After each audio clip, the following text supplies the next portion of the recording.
The biting wind, a relentless sculptor, carved icy patterns on the frost-covered bench. The little boy, a fragile silhouette against the stark cityscape, remained unmoved. Each day, his small frame occupied the same worn planks, a silent, unwavering vigil. Officer Mallory, a man etched with the city's harsh realities, found his gaze drawn to the boy, a persistent, unsettling pull. He couldn't shake the feeling that he was witnessing something beyond the ordinary, a quiet tragedy unfolding in slow motion. "Little one," Mallory's voice, a low rumble against the city's hum, broke the boy's reverie. "Who are you waiting for, out here in this cold?" The boy's eyes, large and shadowed, held a depth that belied his age. "My dad," he whispered, his voice thin and reedy. "He's coming home." "Home from where?" Mallory pressed, a knot of unease tightening in his chest. "He's just coming home," the boy repeated, his gaze drifting towards the horizon, a distant, unseen point. Mallory watched him, a silent observer in this daily ritual, a strange, melancholic tableau. The boy's unwavering hope, a fragile flame against the encroaching darkness, both touched and disturbed him. Weeks bled into months, the crisp autumn air turning into the biting, relentless chill of winter. The city's festive lights, a garish display of forced cheer, only amplified the boy's solitude. Mallory, compelled by an invisible force, found himself drawn to the bench, a silent guardian against the encroaching cold. "When will your dad be back?" he asked one afternoon, his voice barely a whisper against the howling wind. "Soon," the boy replied, his voice unwavering, a fragile echo of a promise whispered long ago. The city's Christmas carols, a discordant symphony against the boy's silent vigil, seemed to mock his unwavering hope. One bleak afternoon, Mallory found the boy huddled on the bench, his small shoulders shaking with silent sobs. He knelt beside him, the cold seeping through his uniform, a chilling reminder of the boy's enduring pain. "Are you all right?" Mallory asked, his voice thick with concern. "Is your dad, is he coming?" The boy's tears, frozen tracks on his pale cheeks, reflected the harsh winter light.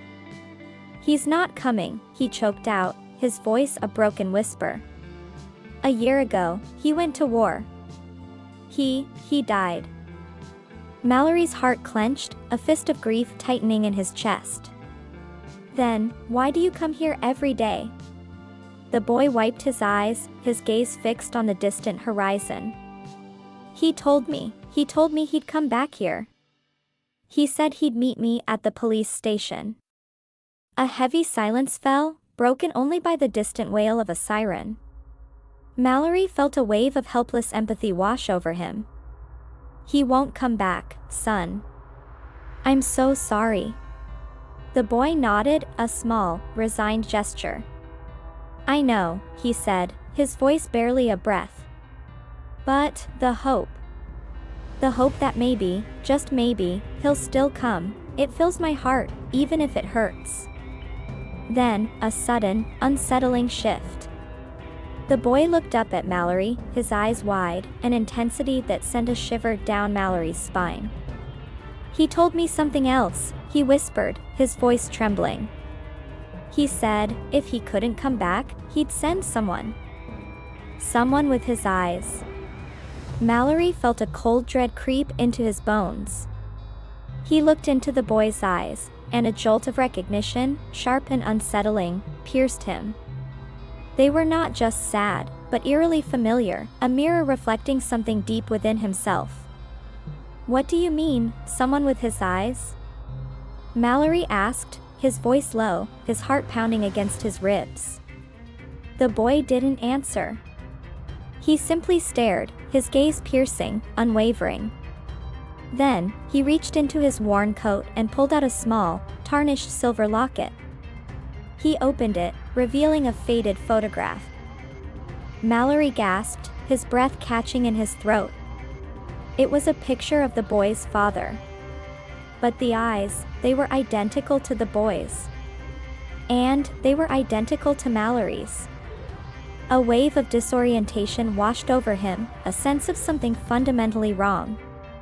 "He told me," the boy whispered, his voice trembling, "he told me to give this to you when I found you. He said you would know." Mallory reached out, his hand shaking, and took the locket. The cold metal pressed against his skin, a chilling reminder of an unknown connection. He looked back at the boy, his mind reeling, trying to grasp the impossible. "Who are you?" Mallory asked, his voice a hoarse whisper.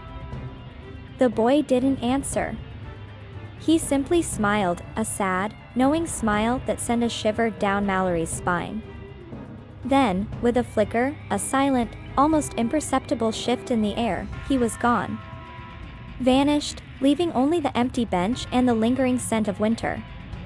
Mallory stared at the locket, his mind a whirlwind of confusion and dread. He opened it again, and this time, he saw something he hadn't noticed before, a small, almost invisible inscription on the inside. It read, "Find him. He is you." Mallory's world tilted, the city lights blurring into a dizzying kaleidoscope.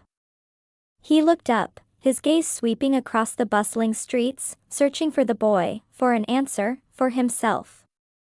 A sense of profound unease settled in his soul, a chilling realization that he was caught in a mystery far deeper and darker than he could have ever imagined. The city, once familiar, now seemed alien, a labyrinth of secrets and shadows. And he, Mallory, was lost within it, searching for a truth that threatened to unravel his very being.